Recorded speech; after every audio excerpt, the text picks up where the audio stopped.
एजाज सैयद साहब, आपकी इसके ऊपर क्या रीडिंग है? क्योंकि हम देख रहे हैं ईरान रशिया के साथ मिलिटरली मशकें भी कर रहा है।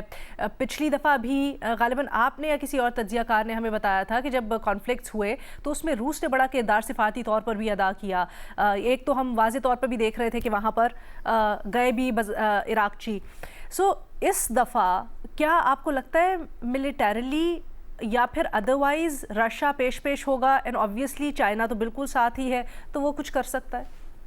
अलीना, बहुत बहुत शुक्रिया। अलीना, इस वक्त डिप्लोमेटिकली एक बड़ी मुश्किल सूरत हाल का सामना करना पड़ रहा है मुस्लिम ममालिक को, क्योंकि एक तरफ बोर्ड ऑफ पीस का मामला चल रहा है गजा में अमन के लिए, और दूसरी तरफ ईरान के खिलाफ जो अमरीकी जारियत है वो उसकी तैयारियां नजर आ रही हैं कि वो जारियत करने के लिए बिल्कुल तैयार है। तो ये दोनों चीजें पैरेलल चल रही हैं, इन दोनों को हम अलग करके नहीं देख सकते, क्योंकि अमेरिका इस सारे मामले को यूज कर रहा है कि मुस्लिम ममालिक जिन्होंने नेक नीति के साथ गजा में अमन के लिए बोर्ड ऑफ पीस में शमूलियत की है, अब वो उनके लिए भी एक डिप्लोमेटिकली एक चैलेंज है कि ईरान के ऊपर अगर अमेरिका कोई कार्रवाई कर देता है तो वो किस तरीके से रिएक्ट करेंगे।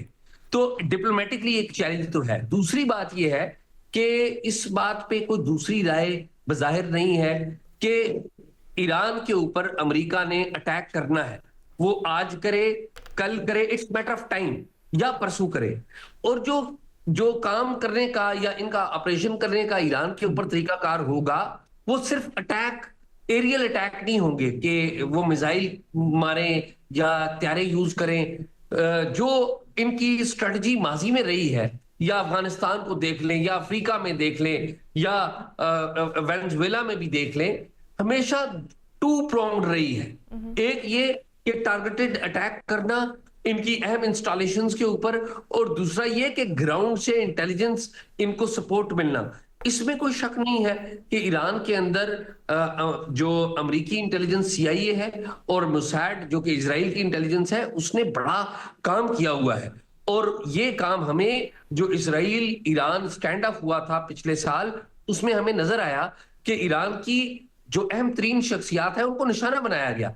तो इस दफा जो अमरीकी हैं उनकी कोशिश ये होगी कि वो अटैक करें, एरियल अटैक करें, अहम जगहों पे अटैक करें, और इनकी जो अहम शख्सियात हैं उनको टारगेट करें। और उसके मुकाबले में इनका प्लान भी होगा कि ये अपनी पसंद की जो रिजीम है उसको इंस्टॉल करें, या कम से कम पसंद की रिजीम नहीं आती तो उस लेवल तक हलाकतें कर दें कि जहां पर इनकी पसंद का बंदा मौजूद हो और वो automatically with in the regime एक ऐसी शख्सियत आ जाए जो रिजीम चेंज किए बगैर इनको सपोर्ट करे। तो मेरे ख्याल में एक बड़ा चैलेंज है। इसमें रशिया ने माजी में भी बैकडोर रोल प्ले किया था, चीन ने बहुत अहम रोल प्ले किया था, और फ्रैंकली स्पीकिंग आप देखिए कि हम अक्सर अपने आप को कम नंबर देते हैं, लेकिन इस सारे मामले में पाकिस्तान का बड़ा एक रोल रहा है। पाकिस्तान ने बैकडोर रोल अदा किया है, गल्फ के ममालिक ने भी किया है, नो डाउट अबाउट इट। लेकिन ये वो ममालिक हैं मुस्लिम ममालिक के हवाले से जो बोर्ड ऑफ पीस में भी है।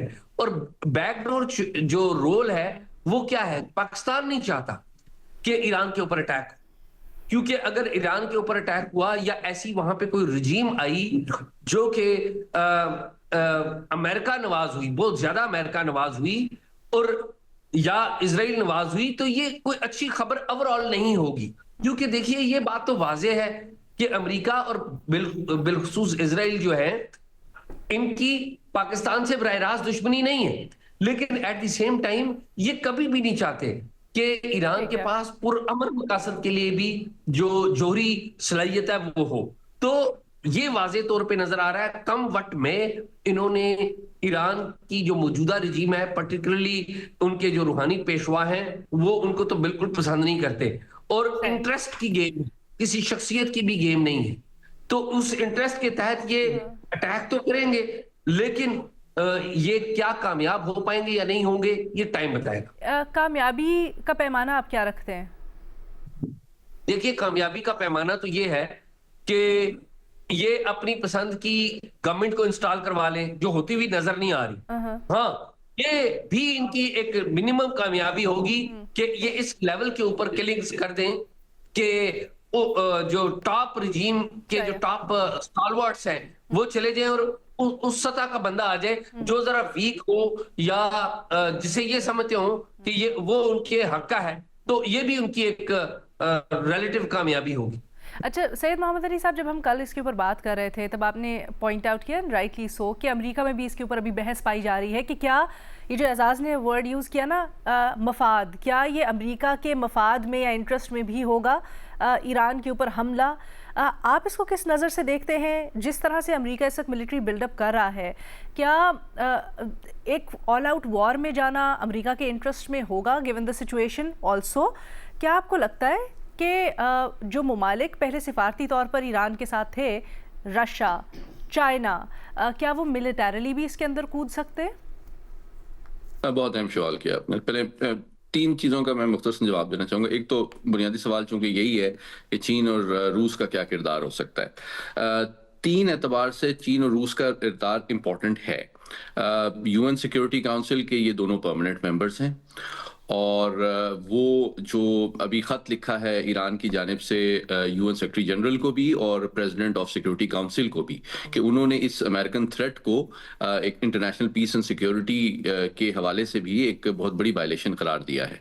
तो ऑब्वियसली अमेरिका उसको लाइकली यही है कि वीटो कर देगा, लेकिन बहरहाल एक हुज्जत तमाम करने के लिए सिक्योरिटी काउंसिल में उनका एक किरदार है। दूसरी बात जो बहुत इंपॉर्टेंट है, जो कम लोग जानते हैं, वो ये है कि ईरान का जो न्यूक्लियर प्रोग्राम है और उसका जो न्यूक्लियर रिएक्टर्स हैं वो बुनियादी तौर पर रूसी प्रोवाइडेड हैं और रूसी टेक्नोलॉजी पर मबनी हैं और उनकी मेंटेनेंस और सपोर्ट का निज़ाम IAEA international atomic energy agency की ओवरसाइट के मुताबिक रूसी साइंसदान ही प्रोवाइड करते हैं।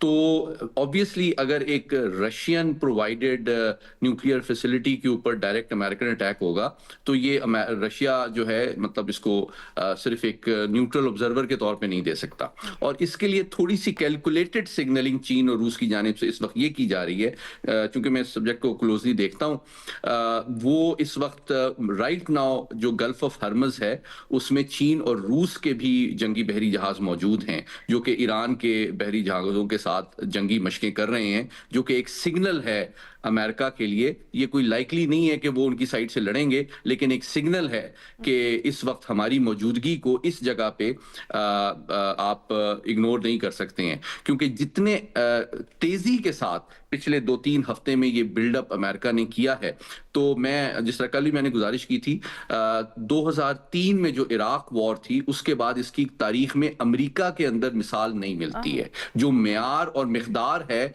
जापान से लेके अमेरिका तक, उसकी तमाम कमांड्स का जो असलहा है और वेयर विदॉल है और फाइटर्स हैं और बॉम्बर्स हैं, वो जिस तरह से कन्वर्ज हो रहे हैं डेली, जो है ना हंड्रेड्स ऑफ फ्लाइट्स जो हैं एम्यूनिशन और वेपन्स लेके मिडल ईस्ट के अंदर आ रही हैं, और जिस अंदाज की डिप्लॉयमेंट 19 के करीब जो अमेरिकी बेसेस मिडल ईस्ट में हैं वहां पे की जा रही हैं, वो उसके लिए पूरी तैयारी कर रहे हैं कि जनाब जो मुमकिन जवाबी कार्रवाई ईरानी मिसाइल और ड्रोन हमलों के जरिए से की जाएगी, उनके खिलाफ क्या मुदाफियती निज़ाम और मिसाइल बैटरीज लगाई जाएं। तो दूसरी जानिब जो ज्यादा तशवीशनाक बात है वो सिर्फ ये नहीं है कि अमेरिका का बिल्डअप है, दूसरी जानिब ईरान के अंदर जो लेटेस्ट इतलात हैं वो 2-3 इस बात को साबित करती हैं कि ईरान के अंदर भी ये क्लैरिटी है कि अमेरिका एक रिजीम चेंज का, पॉलिटिकल सिस्टम को चेंज करने का, उनके न्यूक्लियर प्रोग्राम को कंप्लीटली डेसिमेट करने का और उनकी मिसाइल प्रोडक्शन फैसिलिटीज को खत्म करने का ऑब्जेक्टिव रखता है।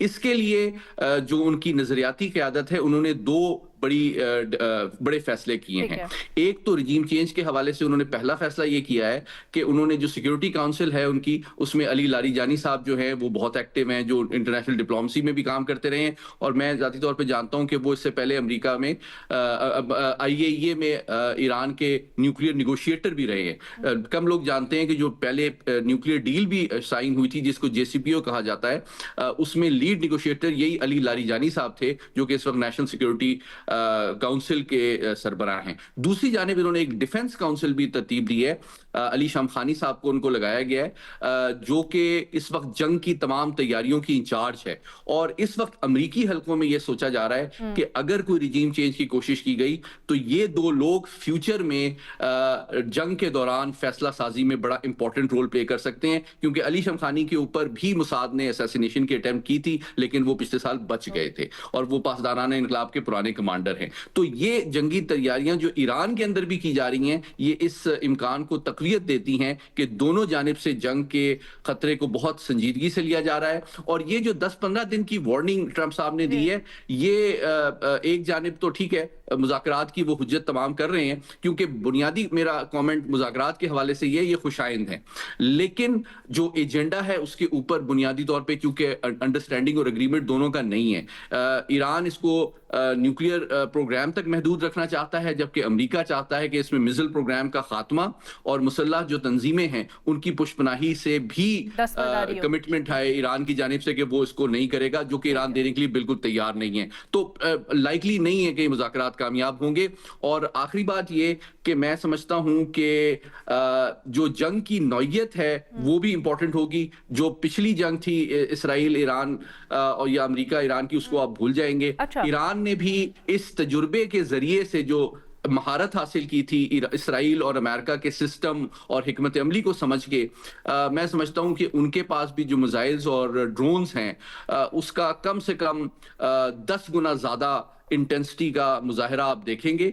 और दूसरी जानिब अमेरिका को भी इसका अंदाजा है कि उनके जो कैरियर बैटल ग्रुप्स हैं उनके खिलाफ बहुत बड़े सैकड़ों की तादाद में ड्रोन अटैक्स हो सकते हैं, और उनके पास जो हाइपरसोनिक क्रूज मिसाइल्स हैं जो कि कामयाबी से जो ऑल टुगेदर बड़ा तशवीशनाक खाका है। अगर ऐसा होता है तो ये ऑल टुगेदर बड़ा तशवीशनाक। आई अंडरस्टैंड, आप भी एजाज भी ये कह रहे हैं कि इनएविटेबल है,